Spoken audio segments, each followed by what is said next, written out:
Well, hello, that's me again, and don't pay attention to my voice and my appearance because I caught some bug, which is absolutely normal, common cold, and I'm feeling better already, but yesterday it was miserable, obviously.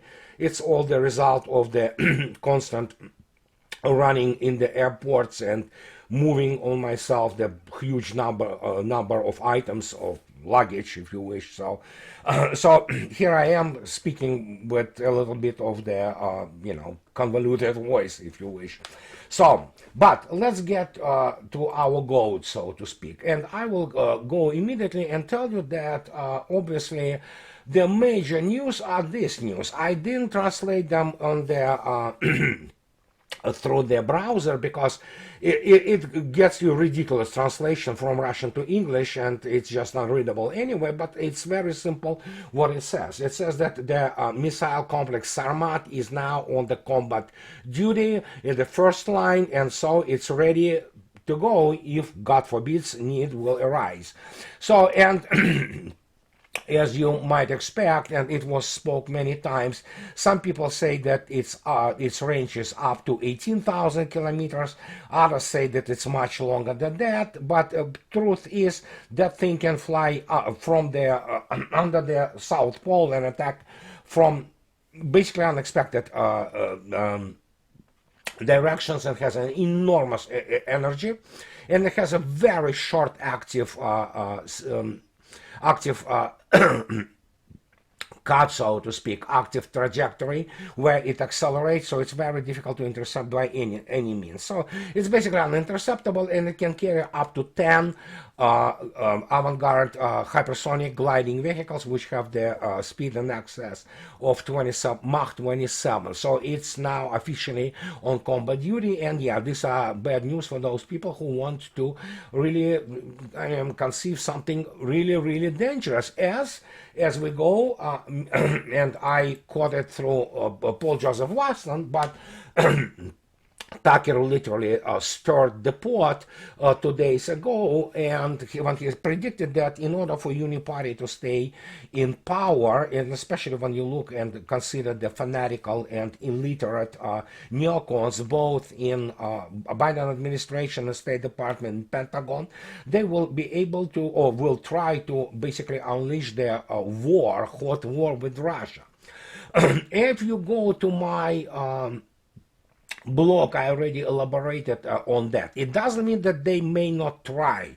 Those people are illiterate, they are in panic mode, and who knows, I mean, you can expect anything from those people, but the issue here is that United States doesn't have the resources to fight such a war, and especially it cannot get the resources to actually European theater of operations, because for starters, I mean, any kind of the transport or shipping lanes of communications will be controlled by a Russian Navy, especially submarine forces.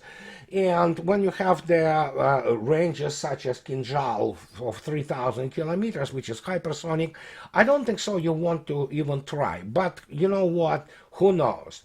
So, and here we go to now we suddenly have this really, I don't even know how to explain it. There's something like, if you go to my friend Larry Johnson's blog, he wrote about it quite extensively about what is going on with American generals who parade themselves as amateurs, and I begin to think that they are amateurs, obviously, but there are a bunch of other American officers who you would suspect have better understanding of warfare than those clowns, which are, originate from the neocon orgs such as the Institute for the Study of War, such as Mr. Petraeus or whatever the other generals.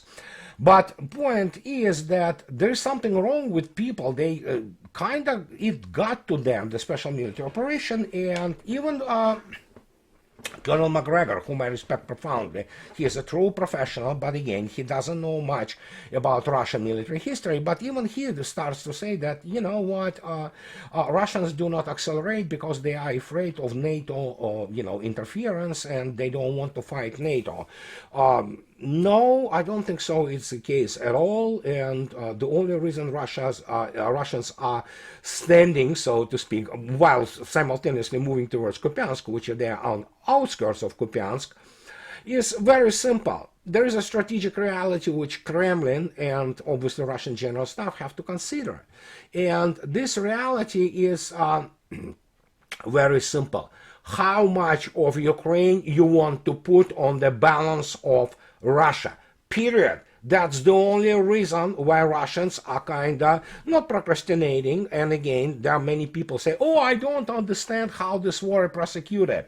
Well, you're not supposed to know how this war is prosecuted because obviously nobody shares the operational and strategic plans of general staff with us. Neither do I. I don't have access to the, main operational directorate of the general staff. I don't know Lieutenant General Rudskoy, who is the chief of this thing. Obviously, I don't know Mr. Putin personally or Mr. Medvedev. So the strategic decisions and the data set and actually information and intel they operate is beyond our grasp. And so just guys, you know what? Of course, anybody who asks those questions constantly in my discussion boards, hey, you are free to go to some, shysters like, there are many military bloggers who never served a day in the armed forces or who just completely made up their basically biographies. You can go there, they will show you all those explosions, lancets flying into this, and they will be talking about all those, strategies and things like that. Well, obviously they don't know what strategy is, neither most of them, I would say 99.9%, they have no clue what operations are. But I don't know.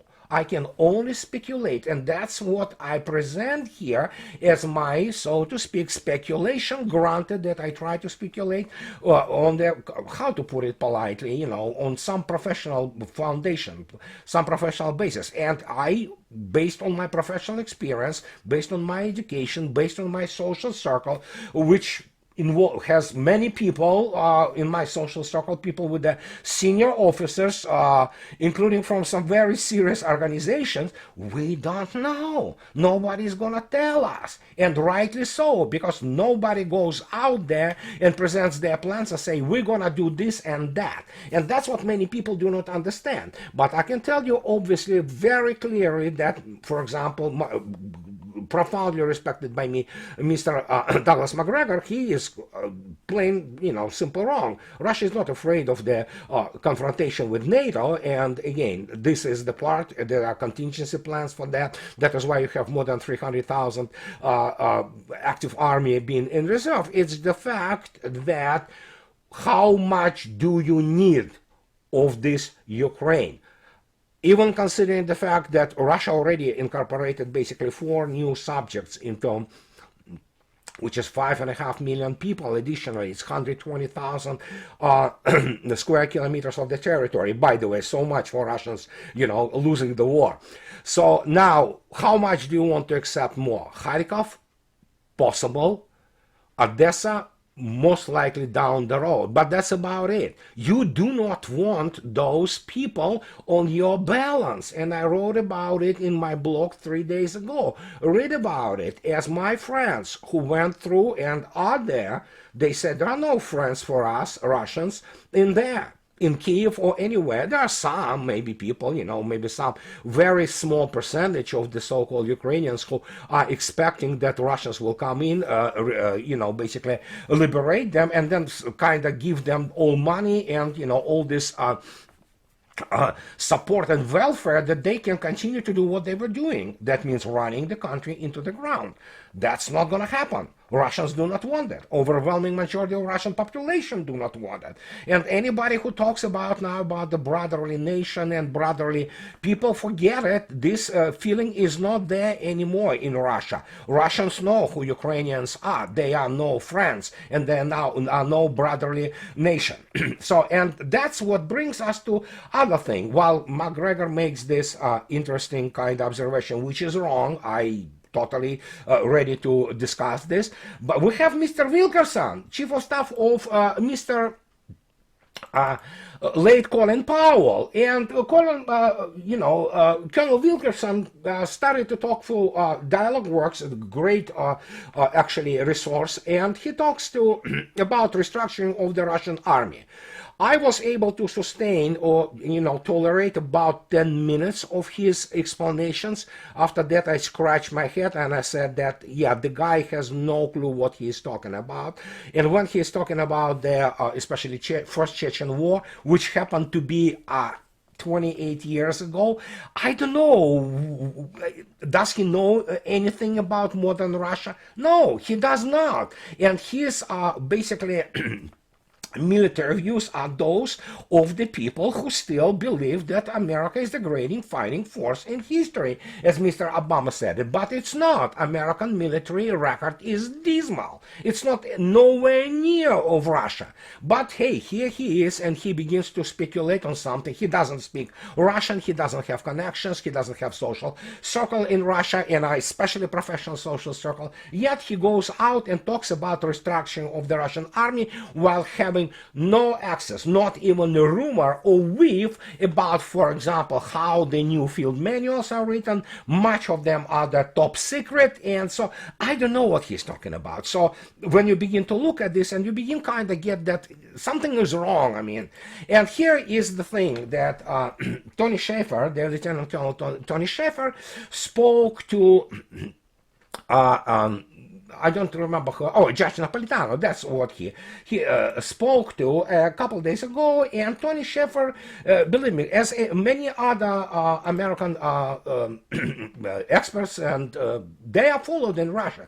And here's their browser translated summary of Tony Shaffer, who Judge Napolitano yesterday actually complains that they do not listen to us in the United States, sharply criticize the armed forces of Ukraine. And look what Tony Shaffer says there. We have this, there are effective armored formations designed to penetrate into the enemy defenses. We designed them and they showed themselves well in Iraq. If we had done it, planned the offensive of the armed forces of Ukraine, we would never advise you to do what you are doing now, he said. Well, and here's the problem. Once you hear the Iraq, Iraq wasn't the real war. And as I already stated many times, as many people from Russian general staff say, it was a joke. And it's never was any kind of yardstick. It was basically the turkey shoot under the collection and aggregation and pre-deployment of the required forces for half a year while softening whatever the puny defenses Iraqi had. And when you begin to use this as the yardstick, I'm sorry, guys, your formations the same as all those rigid, rigid truth, so to speak, or self-evident truth of the armed forces, combined arms operations, such as fighting finding this weak point between the units, which usually when you have the line of the contact or the point of the contact between two different units, that's where there is the weaker spot. You have to try to find to roll your forces in there. Evidently, and that's what Tony Shaffer talks about, but let me show you something. And this is from 1944. No, pardon me, 41. This is one of the German Wehrmacht's armored divisions. This is the 38th Regiment. Going through the what's called defile, they're basically part of the rolling hills, between them, where you can move your armor. As you can see yourself, this is what it would have been looking if the kind of rigid Wehrmacht-induced basically idea of armored warfare against the armed forces which are incapable of defending themselves looks like in the American view. And this is what Tony Shaffer was trying to promote. Well, guess what? Obviously, we have to constantly keep in mind you cannot move and aggregate or accumulate force nowadays in any kind of the tactical depths. You simply cannot. And you will be seen and you will be immediately you will receive a lot of, fire means in your place, from be them cruise missiles, be them artillery, be them aviation. And again, when you look at this and people invoke Iraq, I'm sorry, people, you had no even air force and air defense there which would contest you. Here we're talking about the best air defense in the world, which is of course Russia, and we have right now the best air force in the world. And this is just the part of it. And when you look at this tremendous set of the sensors which Russia is deploying and basically killing in the industrial amounts those armed forces of Ukraine, this is from yesterday. So we have the aggregate in August, 22,255 KIAs. These are KIAs. These are not just casualties. These are KIAs. And I already stated in my previous videos that they, even Russian TV makes this, stresses this point.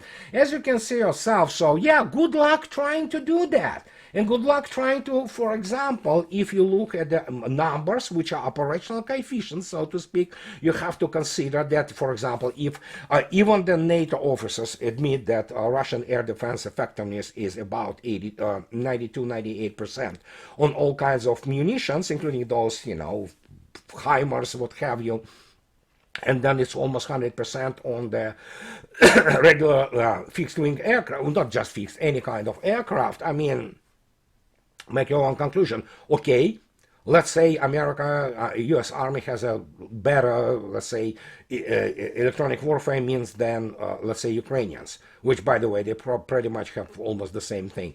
Okay, reduce the effectiveness of Russian air defense to, let's say, 82-88%. Guess what? It's still a horrifying number, because basically that means you will be shut down no matter what you try to do, with a very high probability. And it doesn't matter how you tactically try to arrange or juxtaposition your forces, be them armor on the ground or be them in the air. I mean, you're not gonna get even to the what is being touted now as the first line of defense. VSU, Armed Forces of Ukraine, they didn't get to the first line of defense of Russian forces, and now they, again, as always, US and Western media, they lie through the teeth. And so this Robotina thing, when you look at actually the dynamics of the slaughter day, it's horrifying. It's just absolutely horrifying. And of course, we're looking at now the Pentagon. It's not just Ukraine, it's the Pentagon. They want to basically mobilize whatever is left. And the reason they do that is because they do not know how to prosecute modern war. They do not know how to fight it. The worst thing which could ever happened to the U.S. Army, which already before that had a very unimpressive record, be that Korea, be that, of course, in Vietnam, of course, with the exception of this glorious, attack and victory over Grenada, is the fact that they believed their own BS about Iraq and how they defeated it. While in reality, as I already stated, it's just, nobody takes it seriously. And I already stated to you, and you know where it is. I will leave the link underneath my video about basically Anthony Cordesman and Center for Strategic and International Studies, the original paper from 1994, and it was updated in 2013, where you can read attentively that even there they admit, and this is one of those rah-rah American rah-rah think tanks, that they admit this is not a real war. It will never repeat itself ever again. So, but hey, these are the people who continue to go and they just talk about this Iraq as if it matters. It doesn't. It's not real war. It was a turkey shoot of the first world, basically, enemy, first world army against some, I don't know. So in 1990, you were fighting something like 1950s armed forces of Iraq. These are the same forces which, with the huge support of the Soviet Union and United States and other countries, couldn't break into the Iran for 10 years, while Iran have been absolutely tortured by the international sanctions, and basically everything was cut out for Iran. Well, guess what? That tells you something, doesn't it? So, and this is what I was absolutely stunned to learn. And here is the how one of the Russian media channels, it's actually TV channels, talks about when speaking about Tony Shaffer's presentation, so to speak, about United States criticized the counteroffensive of the armed forces of Ukraine. So it tells you everything you need to know. It's a major Russian network, a TV network, TVC, and yeah, it speaks for itself. So, and when you begin to look at this and try to summarize it, it's just like, guys, no matter how you put your tank or armor formations, be them those famous wedges, you know, Wehrmacht wedges, and there have been rhombus. Sometimes you know what rhombus is, half rhombus, and they were either with a pointy side, you know, directed towards the enemy defenses, or actually 180 degrees, or in Annalena Baerbock's lingo, 360 degrees rotation. They would present broader side when attacking, and that was done for a simple reason, to stretch the entire tank artillery of the enemy, and then, of course, you know, break through. But no matter what you do, you still need to build yourself into the freaking company and battalion columns to attack. And once you begin to do it, it's over, guys. That's it. You know that you will be noticed. No, it will be detected. The targeting will be developed. Firing solution will be developed, and here you go. Your tanks begin to burn in industrial quantities, and that's why, for example, armed forces of Ukraine now suddenly decided to hell with this goddamn NATO, manuals written by really amateurs, and they stated that yeah, we're gonna go back to the Soviet means of defense. And Wilkerson, I mean, again, listen, the guy is evidently out of his league now. He talks about that Russians sit in the defense, and it's the easiest way of conducting the warfare. Colonel Wilkerson wouldn't know if it is easiest or not, because obviously the mobile defense Russians conducted with the grossly inferior in size forces in 2022 will be studied for decades in military academies. But you know what? Sour grapes, sore losers trying to push this agenda about that, oh yeah, we don't understand why they do this and that, you know.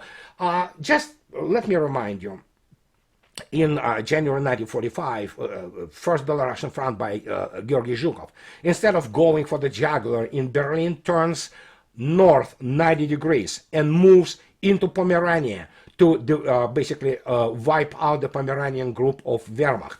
Once they do that, they turn back and go back to the main axis towards Berlin, and there you go, you know the rest of the history. So Russians essentially doing pretty much the same thing for those people who really want to know how you can apply some of the lessons of the of the military history. It's essentially what is happening around Kupiansk and Kharkov. That's probably somewhat reminiscent of that whole situation. And then, of course, after that, you know, we'll see the what is going on to the southern group of the armed forces of Ukraine, which are bleeding. I mean, they just bleeding horribly. And for now, I don't think so. Those are really combat-ready troops anymore. But it is what it is. They throw them, you know, into this meat grinder, and Russians are quite content with this. And of course, if that wasn't enough, there was, of course, the 6 pilots of the 18th Brigade near Artyomovsk of the, you know, armed forces of Ukraine. Who knows what happened there? They have been probably shut down. So, and I mean, it doesn't go well for West, not just, you know, Ukraine. From Ukraine, it's pretty much done. And if that was enough, that you can, in conclusion, you can read this, that EU set to import record volume of Russian LNG. So, and when you look at this, and suddenly that you have the people speaking from the West, that it is shocking that countries in the EU have worked so hard to wean themselves off piped Russian fossil gas only to replace it with the shipped equivalent, said Jonathan Noronta-Grant, senior campaigner at Global Witness. Well, I mean, you know what? Ask this, what is campaigner Jonathan Norona Gant to live without the food for a couple of weeks and see what happens. Let him or he, her, whatever she is, he or she is, win her family or his family from the food, from milk, from meat, and see what's gonna happen. Well, they will become vegans, right? So, well, that's a very serious issue to consider. So, and that's what it is. You do what you have to do to survive. And European Union suddenly recognized that, you know what, no matter how you do, the businesses, for them to survive, they need Russian energy, one way or another. But it doesn't matter now for Russia, because Mr. Putin is on the record that Russia completely reoriented her economic activity towards East, and Europe can go to hell, basically. So, and this is what I wanted to tell you today, and I am surprised myself that I lasted without coughing that much. So, guys, as always, those who like what I do, please subscribe to my channel. And please, those who can afford, please support me on the Patreon, on Buy Me and Coffee on 2. And guys, have a nice weekend. I'll talk to you later then. Bye-bye.